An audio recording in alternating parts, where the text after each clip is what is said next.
বন্ধুরা, আমার এই ছোট্ট ব্যালকনির ছোট্ট বাগানের মালিক এই যে দাঁড়িয়ে আছে। ইনি এখন এই পুঁইশাকটা কাটবেন। এই যে পুঁইশাক কাটছেন। আর ব্যালকনির টপে পুঁইশাক গাছ হয়েছে। ভাবছি এই পুঁইশাকটা আজকে রান্না করব। আবার বলো। এই দেখো কত পুঁইশাকের ফল। আমার হাজবেন্ড বলছে। দেখো, পুঁইশাকগুলো সব কেটে ধুয়ে নিয়েছি। টপের পুঁইশাক, টপেও পুঁইশাক হয়।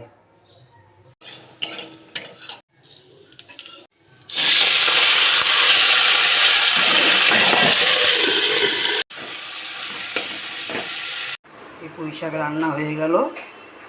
এই হলো পুঁইশাকের ফাইনাল লুক।